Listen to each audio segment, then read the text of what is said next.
Okay, good stuff.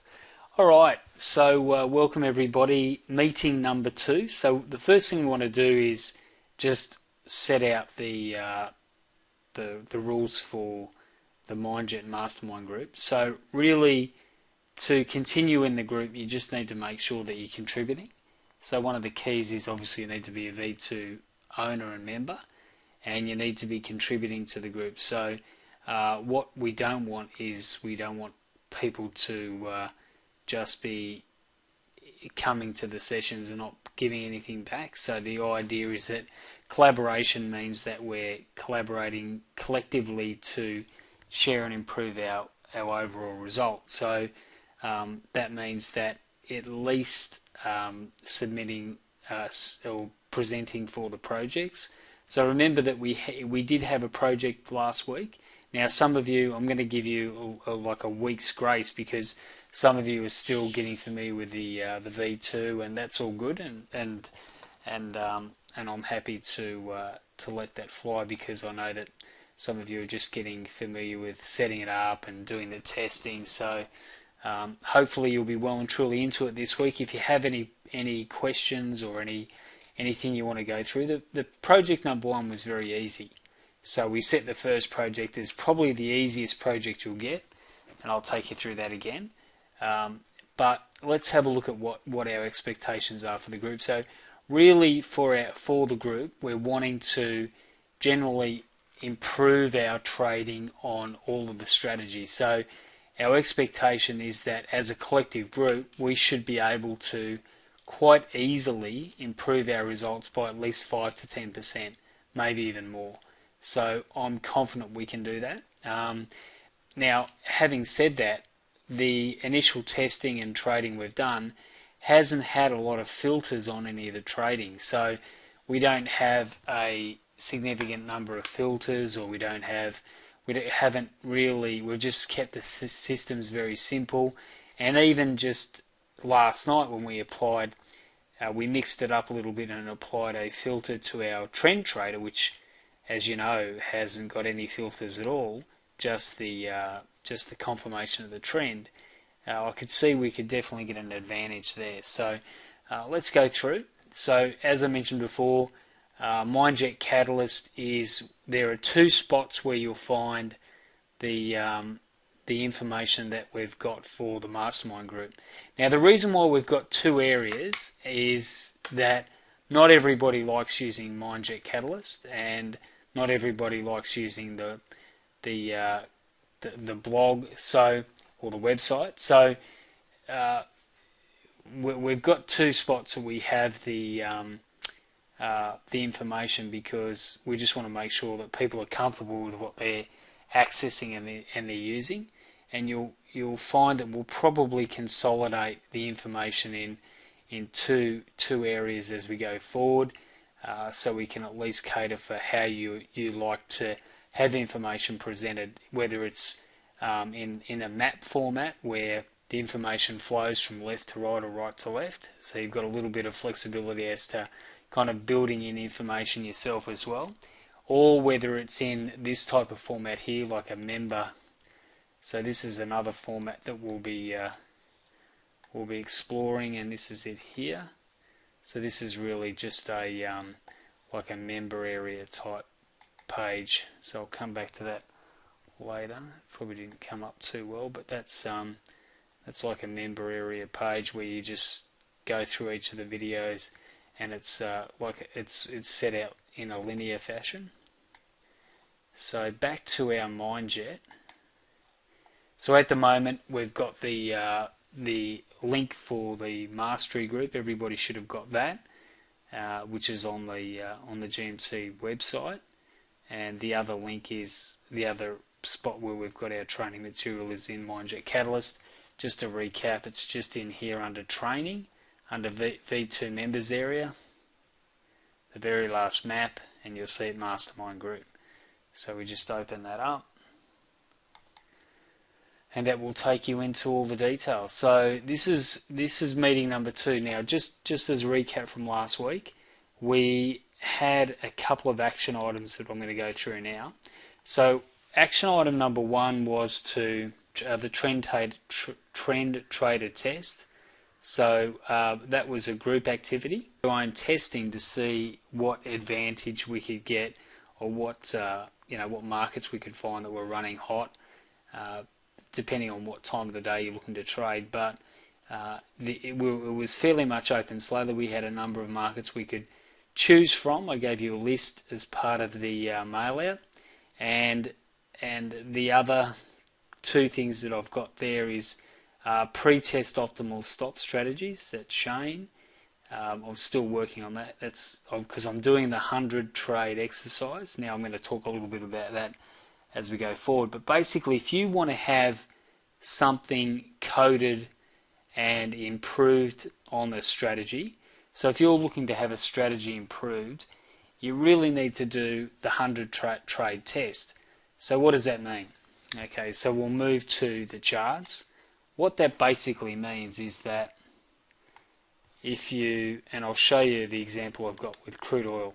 So we go to the crude chart and we'll go to the 55 tick. Now say for example I'm looking to have the trend trader, which this is. We'll just go to the strategy, format strategy. You can see this is a GMT V2 trend.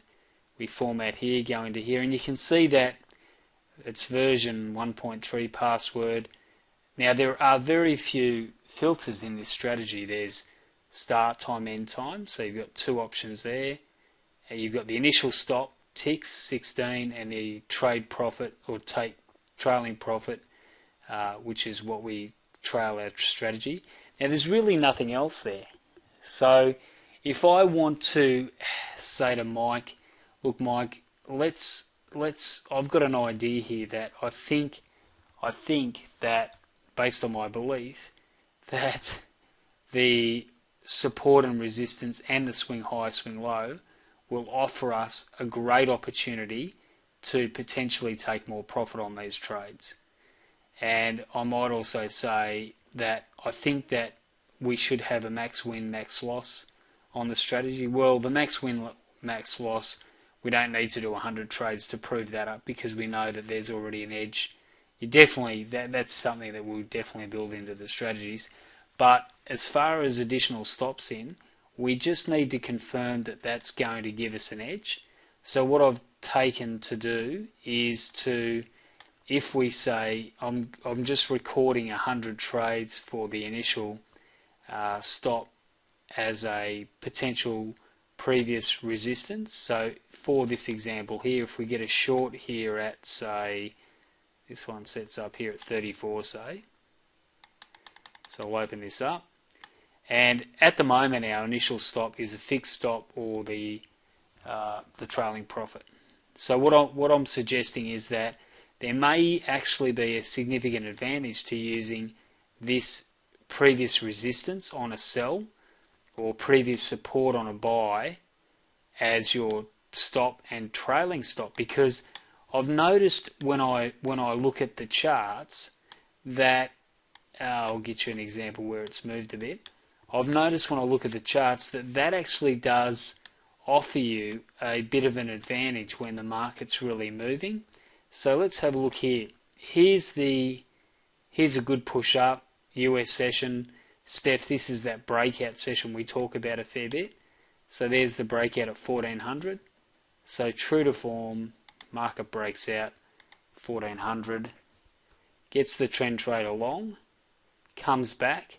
Now if we use the previous support, that would be our initial stop.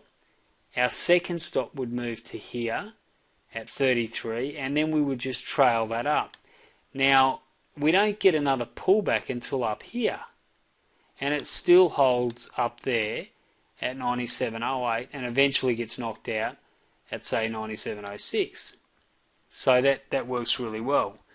The trailing profit level gets knocked out around about here, so depending on what your stop is, so that might be 30. No, it doesn't get knocked out if it's a 6-point stop, 6-point trail, so it stays in.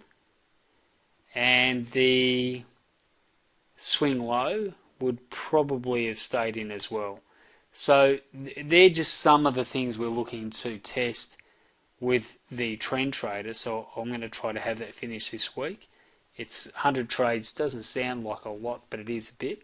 So at least that we can see from manual testing that there's an edge there, and then we can build that into the strategy. So how's the strategy going to look going forward? Well, it's definitely going to be much better because we're not going to be taking every single trade during a 3-hour block. We'll be having our circuit breaker. So we know that definitely does add an advantage to our trading. And we can see that. Have a look at this. This is an example. So here's the 55 tick, and this is today's trading. So if we go to our results for today, so that's it here. Now what I've got it set at on mine is I've got it set at taking just one loser, and then it just trades and trades and trades. So it just keeps going. This is the counter trend strategy. So you can see here with this one, we have got a lot of variables or filters in this strategy. It's a fairly complex strategy. Well, not complex, but it's got a fair few filters in there. Now, as opposed to the trend trader. But if we look at one of the key things that we want to look at here is our max wins, max losses. We know that once we set this to true, it can take as many winners as it wants. I've got it set at 100, so it'll just keep trading. Because my theory is that if your market's running well, just let it. If the market's running well and the system's running well, let it keep trading. Like, as long as you've got your average cost per trade is enough to be profitable and making you money, so you're not, your average cost isn't getting eroded at all.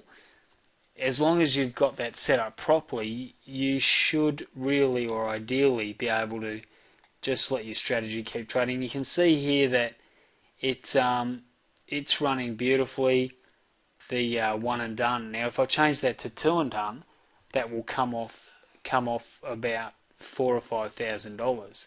So the one winner and done, or one loser and done I should say, on the 55 tick counter trend strategy is working very, very well. Today, for example, it took about 5 trades or 4 trades, 4 winners, 1 loser. It just kept taking winner, winner, winner, winner. And that's what we want to see. We want to see good, solid trading results. And when the market's running well, you can see it here. So it starts off a short, here's a winner. Then it goes into a long winner. Then a short winner. Then it has its final loser here. So it did finally get stopped out. But that's okay. That's what we're expecting. We're expecting it to eventually get knocked out on a loser. But it took €900 today. So that's exactly what we want as far as our strategy. We want it to be performing well with the circuit breaker. So if we go back to our trend trader, which was the DAX, and we'll go back to the crude example. So the crude example, that's got no filter on it. So if we add a filter here, you'll probably find that we can get a much better result on our trend trader for crude. So I'm looking forward to seeing how that runs. Now, what I wanted to do today was basically take you through the testing I'm doing. So just mention that I'm looking at the resistance or support as a stop, and I'm looking at the previous swing low or swing high, depending on if we're long or short. And so that's 2 additional stop strategies that we're going to be looking at using as far as the strategy. So that is just the trend trader. Now, as I said, if you decide that, look, I've got a great idea, I want to do this, because last night what we did is just as for a bit of interest, we just included in our strategy the volume trader. So we just went, all right, we said, okay, volume divergence, because what we wanted to see was when the trade got into a buy or sell on the trend trader, we actually wanted to see when the divergence set up that we should potentially be looking to tighten our stopper. And we found that a couple of things happened.